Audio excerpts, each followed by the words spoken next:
264 for 4 at the end of day one. Another fine example of why you should never buy tickets to day one whilst they play like this. Pezza, it was a dour day. It was a gripping day. It was a day for great numbers. Things like Shubman Gill losing the toss for the 14th time in a row. Not his fault 14 times in a row, but that is a 1 in 16,384 chance. Is it literally 14 times? 14 times, yep. And Stokes, of course, wins the toss, and he says, let's have a rock and roll. He said, let's have a bowl. Now, he'd be the first captain in 85 attempts at Old Trafford to win the game that way. These are numbers to try and make this day interesting. Nice. That's nice. But that's how Stokes operates. That's what gets him going. And Nice. and it is a bit of an outlier of a statistic, given that England should have won in 2023. That record would have tumbled had it not been for the rain. Yes. Having bowled first, Yeah, of course. I also think, just to add some context to this this fourth test, the series very much on. You know, the fuse lit with England's new "No More Mr. Nice Guy" approach. Love it. Whereby they're going to be a little bit nastier and simultaneously hire the "No Dickheads" policy Kiwi rugby guy at the same time. So Mixed messages? perfect. It's if you don't agree, you don't get it. Okay. That's one thing. And then on the other side, India, who have got the umpires against them, Yes. technology against Yes. them, and now with Shubman Gill, luck against them. Yes. So this is the fuse has been lit, Mm-hmm. and you think, here we go, day one, and then you just go, this is a slow, dour old piece of shit. Nobody can get themselves up for this. England can bring no emotion. Jofra Archer's pace is down. Is that a watch, or is he just looking at it going, why would I bend my back on this? Yeah. So First over the day, Woakes edges Jaiswal, what I wouldn't give first and foremost. please. And then it bounces in front of second or third slip, and I'm like, exactly. Wonderful narration there.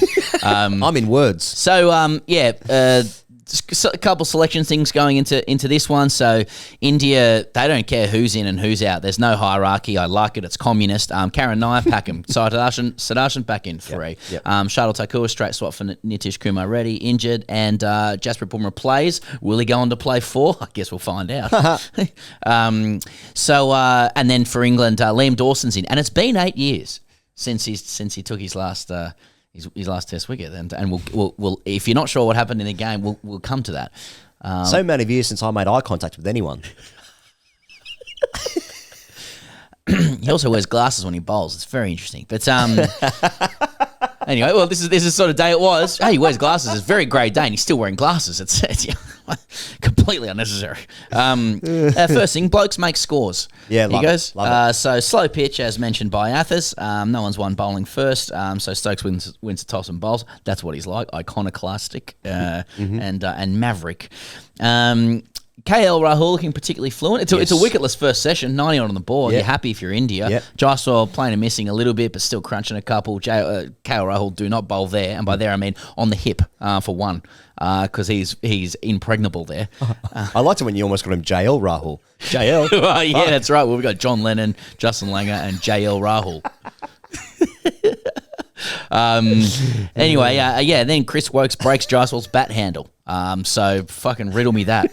And that's before we even get to Rishabh's foot. Yeah. But Wheels. Yeah, so it's a slow old day, but then Chris Woakes, who basically bowls off spins, breaking bats and feet. So I don't know. Yeah. KL's out for 46 after lunch. He goes, and who gets that? Woakes gets him. Woakes. Poor old Wokesy. And and then Sai Sudharsan comes in, probably the innings of the day, 61. Has India found this new number 3? I don't know. Well, I saw that Mufadal on Twitter said that Sai Sudharsan announces himself. I mean, has he? 61 off 151? I thought he batted okay. Yeah, but Mufadal does numbers, and he knows what he's doing. Yeah. I like his military stuff, personally. Yeah. I'd love to see Mufadal's metrics on the stuff. What bangs most? Like, let's go India-Pakistan conflict versus just Kohli and Dhoni. Or Sai Sudharsan 61. Sai Sudharsan announcing Either way, himself. it's no like slide on Mufadal. He's the GOAT. He's his GOAT. He's the GOAT. He's been goated. Mufadal versus Crazy Johns. Now that's fucking. That's a watch. That's a watch. That's mono e mono. I'm crazy. Two Titans going toe to toe. Oh, mate, toe to toe. Jamie Smith misses him down the leg side. Early on. He's got a problem down that way, Sai Sudharsan. Yeah, with the strangle. Yeah, has he been? And found England's out? identified that. But I think what it signals is the end of Karen Nair's Test career. Oh fuck. Okay. But I mean, these Indian guys, they swap guys in and out like it's nothing, like our old socks. You know what I mean? What was it? Karen Nair was in, Sai Sudharsan down, Sai Sudharsan's dropped, Karen Nair's out, Sai Sudharsan's in. You never know. Karen Nair could win the series. These guys. No, seriously. Like, Shuttle Tucker, he's back in. You know, they don't care. But I feel like Shuttle Tucker being coming back in the Lord. Who's Cambodge? But isn't it because Arshdeep's got a groin? Who was that? Is it who else didn't play? Akashdeep. He's injured as well, so rotation. Can he keep Karen Nair? Maybe. Anyway, so Sai Sudharsan, he batted well. He's nice through the covers. Snaps his little wrist there through the covers. Otherwise, very classic. Shubman Gill comes in and bats, and he arrives on the ground to pantomime boos. Yeah. Not real boos. No, It was made clear pantomime boos of Shubman Gill because of he invoked. He questioned England's connection to the spirit of cricket, which is like, and I know India's powerful, but like, I don't know if you can question England's commitment to the spirit of cricket because they invented it, so they get to decide what it is and when to use it. Yeah, you know what I'm saying? It's been tricky because like when the man-cat or the run-out at the non-strikers end debate was raging, probably its hottest a couple of years ago, right? Yeah. You know, a lot of Indian fans were saying like, well, what is this nebulous idea of the spirit of cricket? You can't just invoke it whenever you decide, and then the Indian captain just does it a couple of years later. I think it's really difficult to come out, even though Shubman Gill was talking, he was just talking numbers and facts. Yeah. I don't think anyone was like, he makes a great point. You know, like there's just no way, even though what he was saying was true, there's no way you come out well by saying these things. Totally. You know? Is it? What's that law? Someone will say it in the comments. Like once you invoke Hitler and Nazism, you've lost the argument. And I think in cricket, it's fuck, what is that called? What is that? Charlie, do you know it by any chance? Charlie, you would know it. It must have anyway. Yeah. Pavlov's dogs, I think. Pavlov's front dogs. And I think once you invoke the spirit of cricket in any argument, you've probably lost. Yeah, exactly. Like, spirit of cricket. Like, I'm going to weaponize spirit of cricket now just for however it suits me. Yeah. Because I think England's new approach to the game is actually good for the spirit of cricket. It's got more spirit. Exactly. Exactly. You know, see how versatile it is. Anyway, Stokes spirited appeal to dismiss Gill. Like it was up and down on his haunches 1,000 times. It was almost sort of reverse cowgirl stuff. Yeah. And Tuck liked it. He liked it. And Tuck ended up giving it. Hey Tuck. Centre please, Tuck.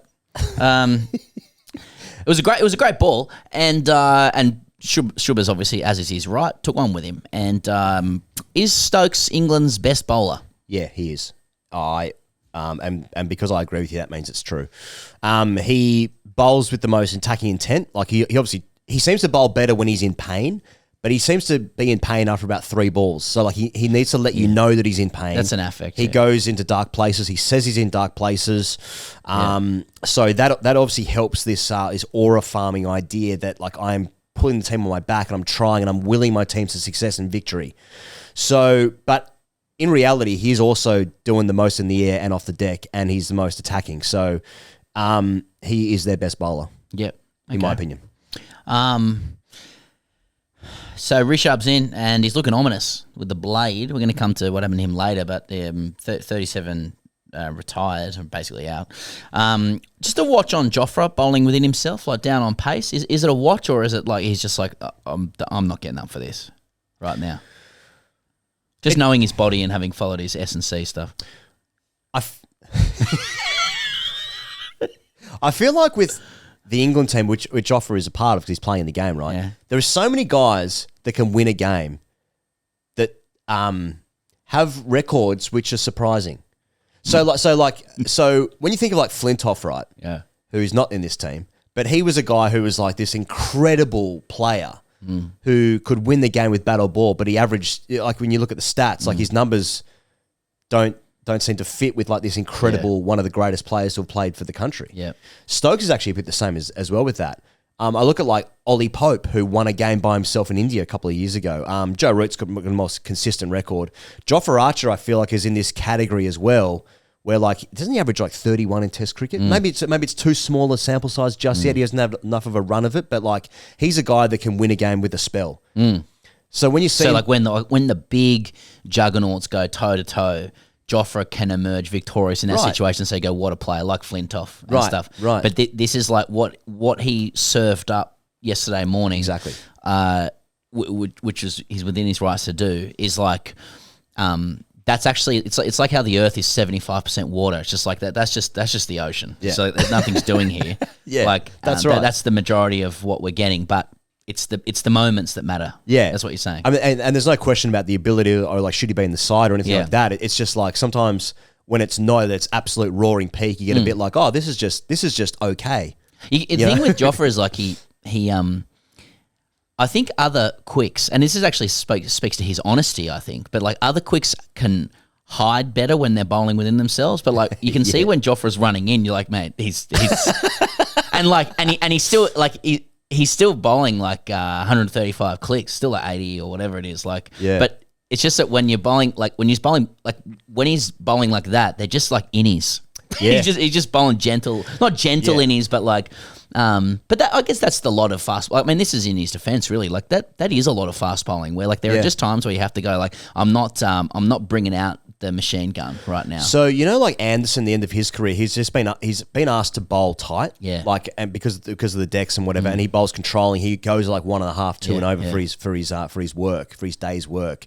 Whereas Mark Wood, for instance, is just out and out. Just give me 4 overs, the fastest shit you can bowl. And Jofra isn't being used like that. He's being used in this instance anyway, more controlling because the deck is not offering. So he much. needs to be understood in that way. Like if you can't use Jofra like the Mark Wood style, then like is he as much of a threat, you know? But in the same time, if there's anything in it, or he just gets his back up, he's like, oh no, he can take 6 for. Yeah, nice. So, Sai Sudharsan, I thought he looked good. He had a bit of time, and just on Shubman Gill as well. Like his entire series is rightly cooked and has been cooked once Bradman was invoked. You know. Yeah. Like, I don't think he did it himself. I don't think he was sitting in the press conferences going, man, I'm on for Bradman here. But there are a lot of people in India who think Bradman played Farmers League and it didn't exist. But to be fair to Shubman and to Bradman only did it against England. That's true. So Shubman's got a different challenge here in England. That's true. What do you mean? What, Stokes is from New Zealand or something? Anyway, so yeah, a couple of blokes made scores. So what? JL Rahul made 46, Jaiswal 58. I like to see numbers against his name. Sai Sudharsan 61, Rishabh 37, effectively out, and then a couple of all-rounders at the crease. Liam Dawson's return, Higgins. Yeah. That's the second thing. So Liam Dawson gets Jaiswal for 58. It was good value for it. Like caught his edge, 7th delivery. Yes. First test wicket in 8 years, wheels away with the speed dealers. Come with me, boys. And he brings with him a certainty that that Bazballs England have long been yearning for. Like it's just something. Post show of Bashir, just something a little safer, a little more knowledgeable. A man who knows how to stand at the top of his mark and arrange his field accordingly, and blades of grass and pitches, and he knows his movements, and he's been around the block. He's 35. He's travelled. He's suffered the slings and arrows of life. He knows he wants his glasses on, and he can wheel away at his home, in his home nation, and do a job. So he plays for Hampshire, and India own Hampshire. So. So he's got to be careful. So I'm saying life comes at you fast. Is what I'm saying. Yeah, I know. Isn't it funny? Like a lot of people are like, oh, it's been 8 years and 5 prime ministers and 37 changes of government since it's just like, mate, since he last played, India now owns his county. That's probably been the biggest change. I would say. He should look after his family. Yeah, it's funny because Bashir's picked off TikTok, right? And it comes from a certain height, and they like the heights, they like the look of it in that regard. They like the ceiling, you'd say? They like the ceiling. It's a high ceiling house. But when I look at a good bowler, I'm like, oh, he's just a better bowler. He Delivers a cricket ball. He bowled more control. He got some drift, changes of pace. He offered more stability for Stokes, I would have thought. Now, Shoaib Bashir gets the last wicket in the last game. He gets his moment. So there's that. It just has to be ceiling stuff, you know. It just has to be a ceiling stuff. I mean, they just like the height that it comes from, and then you look at like when Dawson's bowling, it's lower. He cocks the wrist in a certain way, but he's trying to give something to it. But he's a guy that has bowling spin is just fucking hard, and it probably takes ages to get halfway good at it. Which happened to Nathan Lyon in Australia, right? It took ages for him to become the bowler that he is now. So like, I'm just looking at a bowler in this game where like he is just so much closer to the finished product. Now maybe he won't reach the ceiling what Shoaib Bashir might, but when I look at Bashir, maybe he, if he's given enough time, maybe he'll be a really good bowler. He's certainly a player that's been selected. He's certainly a player that's been selected to play for England. Yeah. So just on Dawson, who has a serviceable day as a spinner, what I want to probe you on is 15 overs, 1 for 45. Fantastic, but like even just the way it moves, it's shorter. It's got a little twirl of the arms, like someone who's bowled a lot of spin might. You know, he knows his little action. He knows his, he's got his idiosyncrasies of his movements and his glasses and stuff. He like I said, he's travelled slings and arrows. But you know, how out of kilter with the Bazball optic is Liam Dawson? Because when I look at Liam Dawson, I'm thinking this is what England used to be. This is a guy that plies his trade in England, and he'll have days where he's effective, it's good. But it's like this is what Bazball's done. You can't Liam Dawson can't have a 1 for 45 off 15 over day where he controls an end and allows guys to rotate through on a slow deck, and it's just a turgid old day of cricket again against climate change, dry wicket England. But like, we can't watch them now without going, is that working in Australia? Is that working? You know, is because I watched that and I'm like, he's just getting hit over his head.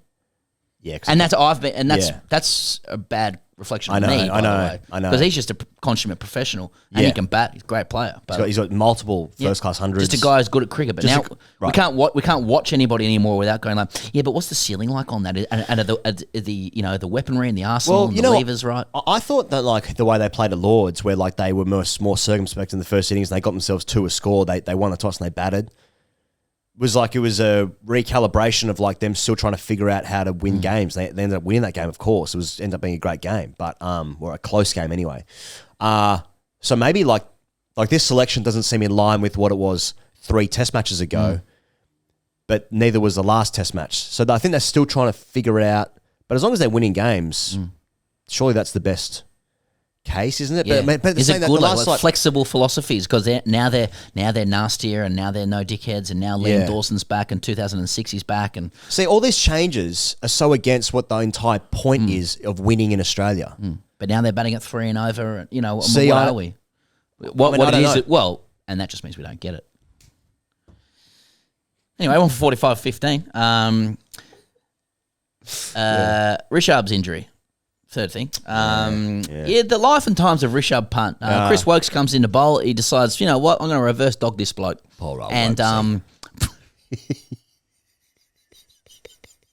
poor Rahul Woakes.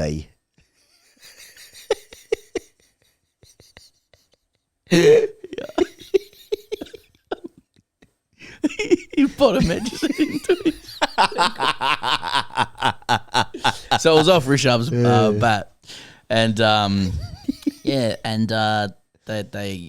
he dupes them into a review firstly, but now he's got a broken foot, it seems, and he was writhing in pain, and so you know, all power to him. Hope he's well, etc. We don't know exactly what the injury is, but looks like a broken foot, and can I ask you? He's driven off on a golf buggy. Did you see the swelling around the ankle and the foot? Generally speaking, you seen the image of it? Yes.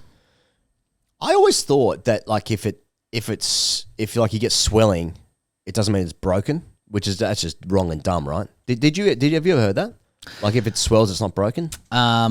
It's being a bone. No, I not specifically, but I'm like familiar with like really banal, moronic old wives' tales when it comes to medical matters. Yeah. Now, where are you at vis-a-vis carrots and eyesight? Is that swollen? You'll be fine, mate. Up your pop. Yeah.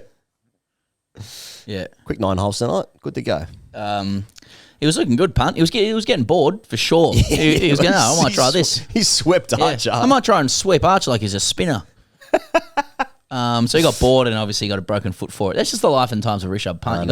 It's good with bad. You got to take it. Fuck, it's a huge out, though, because he's been fantastic for them. Man. So he's going to have to bat, right?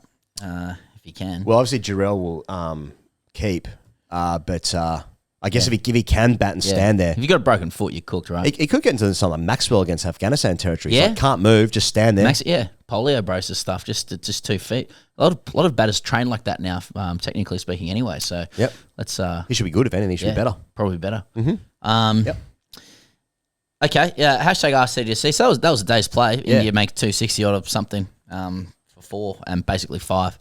He's out now, isn't he? He got 37. Yeah. And then the new ball awaits as well. So they couldn't use a new ball at the end of the day, because the light was no good. So sweet, great game. Hashtag AskTGC. Washington Sundial says Sai Sudharsan more like bye Sudharsan. Great. Wait, why? Because he's out. Yeah. Oh, okay. Yeah. I think. Well, Mufidal says he's announced himself, so he's next captain. Yeah, wouldn't that it would just be by Sudharsan. That's it. Like he didn't need to throw the second. Maybe that's why I put it in twice. Callum says Stokes limping 5 for incoming. Yeah. Nothing surer than that. Yeah. Cum Dog Millionaire says what you have to understand is Punt probably doesn't break his foot if he just bats properly. Yeah, if he hit that ball down the ground like he should have done, it was just a full toss. That's right. He's just missed it fully. Pigeon Finger Blaster, different angle on it, says Punt showing his feet without charging. He goes as phone bill, says, I wouldn't worry about India's injuries. The thing about India is that they've got ...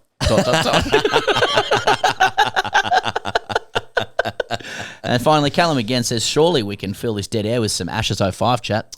Yeah. Well, it has been 20I years, Pezza, since... that's true. Yeah, and then they got Punter in as well. Oh, have they? Yeah. Punter's one of the he's probably Mount Rushmore commentator on the circuit, so he's obviously he's goated. He's goated. He's finished MLC. There's always a standing invitation for him to commentate in the English summer. So let's just have it right. And on the show. But I would like to think that Sky's also flown him in at great expense just to use him as a human pinata for 05 Ashes chat, for which it's been 20 years since that particular series. Well, that's the end of day one.